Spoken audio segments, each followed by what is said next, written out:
అయినా వైద్యాన్ని విజ్ఞానం అంటాం, కానీ మూఢనమ్మకం అనం. అలాగే జ్యోతిష్యం విజ్ఞానమే కానీ మూఢనమ్మకం కాదు. ఇది విజ్ఞానం ఎలా అవుతుందో తెలుసుకుందాం. జ్యోతిష్యంలో మాయలు, మర్మాలు, మోసాలు ఉన్నాయా? టీచర్లు, లెక్చరర్స్ క్లాసులో జ్యోతిష్యం చెబుతున్నారు. మీకు ఆ విషయం తెలుసా? ఎలక్షన్లో ఖచ్చితంగా ఇన్ని సీట్లు వస్తాయి అని ఏ జ్యోతిష్య శాస్త్రము ఖచ్చితమైన నెంబర్లతో చెప్పదు.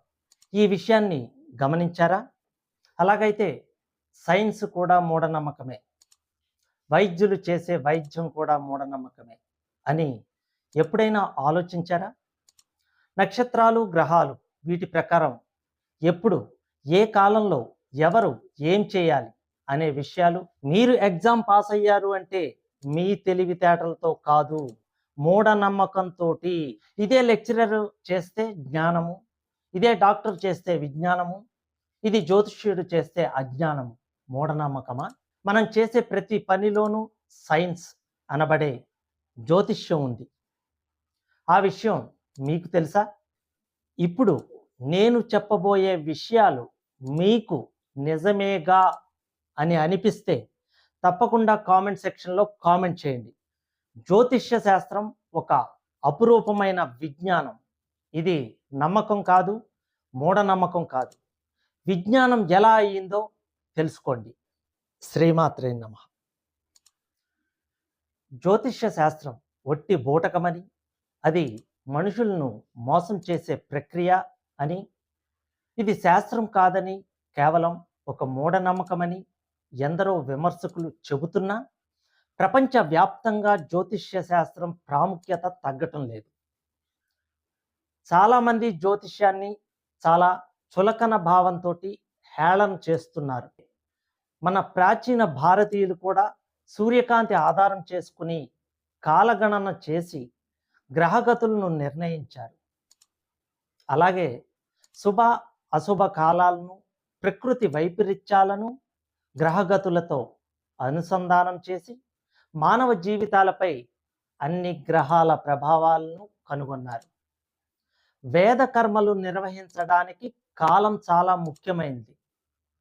కాలానుగుణంగా యజ్ఞ యాగాదులు నిర్వహించడం కోసం తిథులు, వారాలు, నెలలు, ఋతువులు, నక్షత్రాలు, గ్రహాలు వీటి ప్రకారం ఎప్పుడు, ఏ కాలంలో ఎవరు ఏం చేయాలి అనే విషయాలు తెలియజేశారు. మన ప్రాచీన మహర్షులు వేదాలను, ప్రకృతిని, అందులోని నక్షత్రాలను, గ్రహాలను, వాటిలోని మర్మాలను ఎన్నో వేల సంవత్సరాల పాటు పరిశీలించి పరిశోధించి కొన్ని శాస్త్రాలను రూపొందించారు. వాటిలో జ్యోతిష్య శాస్త్రం ఒకటి. హైందవ జ్యోతిష్య శాస్త్రానికి కొన్ని లక్షల సంవత్సరాల చరిత్ర ఉంది అని చెప్పవచ్చు. వేదాలలో కూడా జ్యోతిష్య శాస్త్ర సంబంధ అంశాలు చెప్పబడ్డాయి. హైందవులకు ప్రామాణిక గ్రంథాలుగా చెప్పబడిన రామాయణ, మహాభారత, భాగవత గ్రంథాలలో కూడా జ్యోతిష్య శాస్త్ర అంశాలు వివరించబడ్డాయి. శ్రీరాముడు, శ్రీకృష్ణుడు ఏ నక్షత్రాలలో జన్మించారు, వారు జన్మించినప్పుడు ఏ గ్రహస్థితులు ఏ విధంగా ఉన్నాయి అన్న విషయాలు కూడా ఈ గ్రంథంలో చెప్పబడ్డాయి. బృహత్పరాశర హోర శాస్త్రమును హైందవ జ్యోతిష్య శాస్త్రానికి పునాదిగా చెప్తారు. అసలు జ్యోతిష్యంలో ఏముంది? ఈ జ్యోతిష్యం అంటే ఏంటి? అది మనిషికి ఏ విధంగా ఉపయోగపడుతుంది? ఇది కరెక్టా కాదా అన్న విషయాలు కూడా తెలుసుకోవడానికి ప్రయత్నించరు. కానీ ఇది మూఢనమ్మకం అని, మోసం చేస్తున్నారని చాలామంది భావిస్తూ ఉంటారు. కొందరు చేసే తప్పుల వల్ల శాస్త్రమే తప్పు అంటే ఎలా? అలాగైతే సైన్స్ కూడా మూఢనమ్మకమే, వైద్యులు చేసే వైద్యం కూడా మూఢనమ్మకమే. మీరు చదివిన చదువుల్లో కొన్ని థియరీలు, కొన్ని ఫార్ములాలు నిరూపితం కానివి ఉన్నాయి. గుడ్డిగా మూఢనమ్మకంతో చదువుతున్నారు. ఇది మీకు మూఢనమ్మకం అనిపించదు. ఎందుకంటే నిరూపితం కాని ఫార్ములాలతోటి చదువుకుంటే మంచి ప్యాకేజ్ తీసుకోవచ్చు. కాబట్టి ఒకవేళ ఎవరైనా ఈ ఫార్ములాలు, థియరీలు, ఇందులో ఇది కరెక్టు, ఇది కరెక్ట్ కాదు అని దాని మీద రీసెర్చ్ చేస్తే, ఎవరైనా అలా చేస్తే అతను ఆ విషయాన్ని ఎవరికీ చెప్పే అవకాశం ఉండదు. ఎందుకంటే అతను ఒక సైంటిస్ట్ అయ్యి హై రేంజ్‌లో ఉంటాడు. జ్యోతిష్యం గురించి తెలుసుకునే ముందు ఈ విషయం కరెక్టే అనేవాళ్ళు కామెంట్ సెక్షన్‌లో కామెంట్ చేయండి. అసలు జ్యోతిష్యం ఎలా పుట్టిందో క్లియర్‌గా అర్థమయ్యేలాగా తెలియజేస్తాను. స్కిప్ చేయకుండా పూర్తి వీడియో చూడండి. మీరు చెప్పింది కరెక్టే అనేవాళ్ళు ఖచ్చితంగా కామెంట్ సెక్షన్‌లో కామెంట్ చేయండి. జ్యోతిష్యం వేదాంగాలలో ఒకటి. వేద పురుషునికి కన్ను వంటిది. అంటే వేదాలను అధ్యయనం చేసేటప్పుడు వేదాంగమైన జ్యోతిష్యంలో ప్రావీణ్యం ఉండాలి. ఆ శాస్త్రాలలో చెప్పిన అంశాలను కల్పనలుగా కొట్టిపారేయకూడదు. ఈ విజ్ఞానమంతా నేడు యువత భవిష్యత్తును తెలుసుకుని మంచి చెడు ఆలోచించుకుని ముందుకు వెళ్ళడం కోసం ఉపయోగపడుతుంది. ఈ జ్యోతిష్యంలో మాయలు, మర్మాలు, మోసాలు ఏమీ లేవు. మీకు క్లియర్‌గా అర్థమయ్యేలాగా చెప్తాను. ఇది కూడా ఒక విజ్ఞానమే. జ్యోతి అంటే వెలుగునిచ్చేది అని అర్థం. నేను చెప్పే విషయాలు మీకు నిజమేగా అని అనిపిస్తే తప్పకుండా కామెంట్ సెక్షన్‌లో కామెంట్ చేయండి. మనం చదువుకునేటప్పుడు ఒక గైడ్ కొనుక్కునే చదువుకునేవాళ్ళం. ఆ గైడ్‌లో ఉన్న క్వెషన్స్ అండ్ ఆన్సర్స్ అంతకు ముందు సంవత్సరాల్లో పరీక్షల్లో వచ్చినవి. ఈ క్వెషన్స్ ఇంపార్టెంట్ అయినవి, వీటిలోనే మనకి మళ్ళీ ఎగ్జామ్‌లో క్వెషన్స్ వస్తాయి అనే ఉద్దేశంతోటే ఆ గైడ్‌ని ఫాలో అవుతాం. అంటే ఆ గైడ్‌లో ఉన్నవి అంతకు ముందు రాసినవి. గైడ్‌ని ప్రచురించే వాళ్ళు కొన్ని సంవత్సరాలుగా ఏమేమి క్వెషన్స్ వచ్చాయో అనుభవపూర్వకంగా అవన్నీ గ్యాదర్ చేసి మనకి ఆ గైడ్‌ని తయారు చేసి ఇస్తున్నారు. వాళ్ళు ఖచ్చితంగా ఇదే క్వెషన్స్ వస్తాయని చెప్పరు. ఇలాంటివి వచ్చే అవకాశం ఉంది అని చెప్తారు. మనం ఆ గైడ్ మొత్తం బాగా చదువుతాం. మ్యాక్సిమం అందులో క్వెషన్స్ మనకి రావడం జరుగుతుంది. లేదా రాకపోవడం జరుగుతుంది. ఆ గైడ్ ప్రింట్ చేసిన వాడు జోష్యం చెప్పినట్ట, విజ్ఞానంతో ఉన్నట్ట, అక్కడ పూర్వ అనుభవాల మీద చెప్పే విషయాలు ఉంటాయి. భవిష్యత్తును తెలిపే జ్యోతిష్యం కూడా అనుభవాల మీద ఆధారపడి ఉంది. ఈ విషయం కరెక్టా కాదా అని ఆలోచించేవాళ్ళు ఖచ్చితంగా కామెంట్ సెక్షన్‌లో కామెంట్ చేయండి. ఒక వైద్యుడు చేతినాడిని రోగి యొక్క రక్త నమూనాలను పరిశీలించి అందులో తెల్ల రక్త కణాలు విపరీతంగా ఉన్నట్లయితే ఆ రోగికి క్యాన్సర్ ఉండే అవకాశాలు ఉంటాయని భావిస్తాడు. ఒక రోగి రక్త నమూనాలో తెల్ల రక్త కణాలు చాలా తక్కువగా ఉన్నట్లయితే ఆ రోగికి క్షయ వ్యాధి ఉండే అవకాశాలు ఉంటాయని ఆ వైద్యుడు అంచనా వేస్తాడు. ఆ విషయాన్నే రోగికి తెలియజేస్తాడు. ఆ వైద్యుడు చెప్పే జోస్యాన్ని మూఢనమ్మకం అని అనకూడదు. ఎందుకంటే ఎన్నో ఏళ్ల పాటు రోగుల్ని పరిశీలించి ఆపై ఏ లక్షణాలు ఉంటే ఆ రోగికి ఏ రోగం ఉంటుందో ఆనాటి ఋషులు, మహర్షులు ఎన్నో ఏళ్ల క్రితమే ఆయుర్వేద గ్రంథాలలో రాశారు. వైద్యులు రోగి యొక్క లక్షణాలను పరిశీలించి రోగ నిర్ణయాన్ని చెబుతారు. దీన్ని మనం మూఢనమ్మకం అని అంటామా? కొంతమంది రోగుల్ని సరిగా అనాలిసిస్ చేయలేని డాక్టర్లు ఉన్నారు. వారు రోగ నిర్ధారణ చేయక కాలయాపన చేస్తూ రకరకాల మందులు వాడిస్తూ ఉంటారు. అలాంటి వాళ్ళ వల్ల ఎన్నో ప్రాణాలు కూడా పోయాయి. అలా అని డాక్టర్లు చేసే వైద్యాన్ని మూఢనమ్మకం అని చెప్పగలుగుతామా? ఎవరో ఒక డాక్టర్ సరిగ్గా వైద్యం చేయలేదని మొత్తం డాక్టర్లందరినీ మీ సైన్స్ పనికిరాదు అని చెప్పగలమా? ఆధునిక వైద్య శాస్త్రం కూడా అన్ని రోగాలకు నివారణ ఇవ్వలేదు. ఒక వైద్యుడు రోగం నయం చేసినట్టు మరో వైద్యుడు నయం చేయలేదు. ఒక వైద్య విధానం చెప్పినట్టు దాన్ని మరో వైద్య విధానం వ్యతిరేకిస్తోంది. అయినా వైద్యాన్ని విజ్ఞానం అంటాం, కానీ మూఢనమ్మకం అనం. అలాగే జ్యోతిష్యం విజ్ఞానమే కానీ మూఢనమ్మకం కాదు. ఇది విజ్ఞానం ఎలా అవుతుందో తెలుసుకుందాం. నేను చెప్పిన విషయం మిమ్మల్ని ఆలోచింపజేసినట్లయితే ఖచ్చితంగా కామెంట్ సెక్షన్లో కామెంట్ చేయండి. ప్రాచీన కాలం నాటి మేధావులైన మహర్షులు, ఋషులు ఎంతో కాలం పాటు వేదాలను, మానవులను, నక్షత్రాలను, ఆపై గ్రహాలను ఎన్నో వేల సంవత్సరాలు పరిశోధించి, పరిశీలించి మనకు జ్యోతిష్య శాస్త్రాన్ని అందించారు.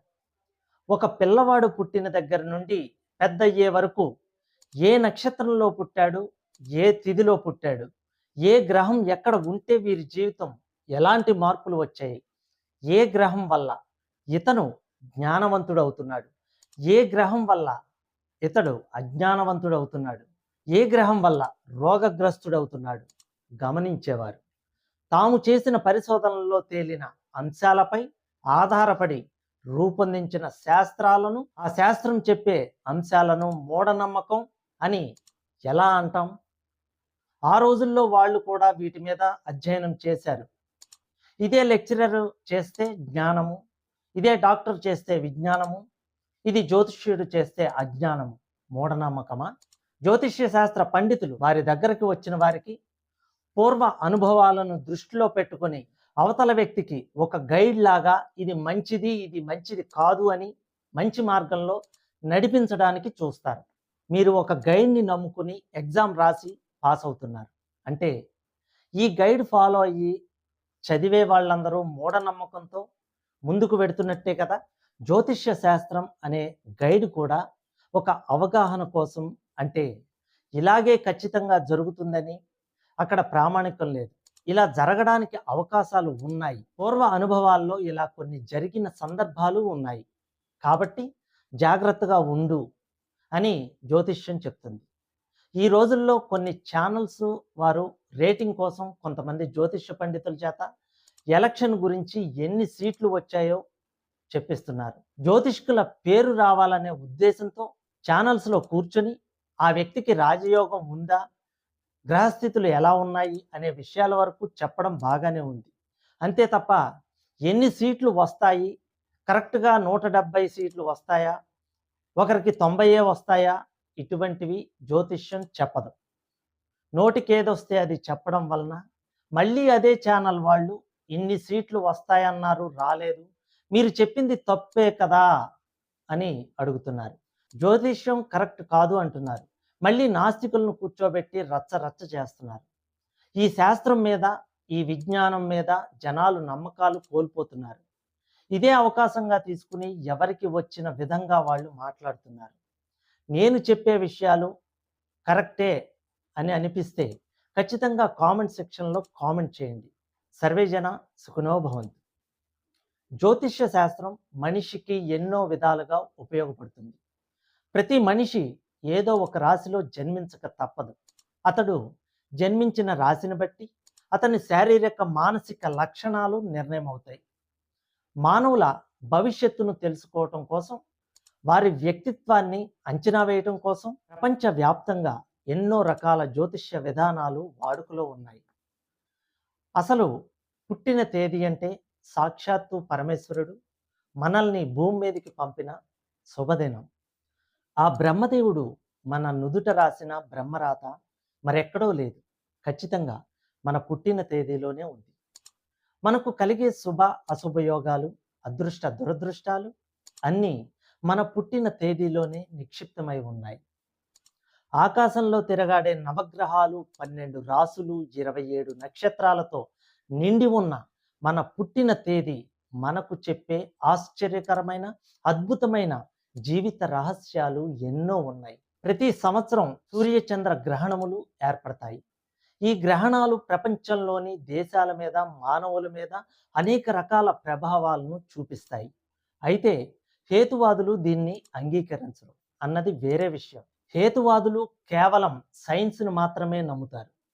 సైన్స్ ఆధారంగా రూపొందించిన వాతావరణ శాస్త్రాన్ని అవపోసన పట్టిన అనేక మంది వాతావరణ శాస్త్రజ్ఞులు 2014 సంవత్సరంలో ఎలినినో ప్రభావం వల్ల భారతదేశంలో వర్షాలు కురవు అని, ప్రజలు తిండి తిప్పలు లేకుండా చివరికి త్రాగడానికి నీరు కూడా లేకుండా అలమటించిపోతారని గంభీరమైన జోస్యాన్ని పదే పదే చెప్పి జనాల్ని హడలు కొట్టారు. అయితే జ్యోతిష్య శాస్త్రాన్ని, దైవాన్ని నమ్మిన కొందరు ఆస్తికులు అనేక దేవాలయాల్లో వరుణ యాగాలు నిర్వహించారు. కొద్ది రోజులు అటు ఇటుగా అయినా సరే భారతదేశంలో ముఖ్యంగా ఆంధ్ర తెలంగాణ ప్రాంతాల్లో భారీ వర్షాలు కురిసి మంచి పంటలు పండే పరిస్థితులు ఏర్పడ్డాయి. అనేక రకాల ఆధునిక పరికరాలను ఉపయోగించి తెలుసుకున్న సమాచారం శాస్త్రజ్ఞులు చెప్పిన కరువు జోస్యం గాలికి ఎగిరిపోయింది. ఆస్తికుల ఆత్మవిశ్వాసం మరింత బలపడేలా భారీ వర్షాలు పడ్డాయి. జ్యోతిష్యం విజ్ఞానమే కానీ మూఢనమ్మకం కాదు. సర్వేజన సుఖినో భవంతు.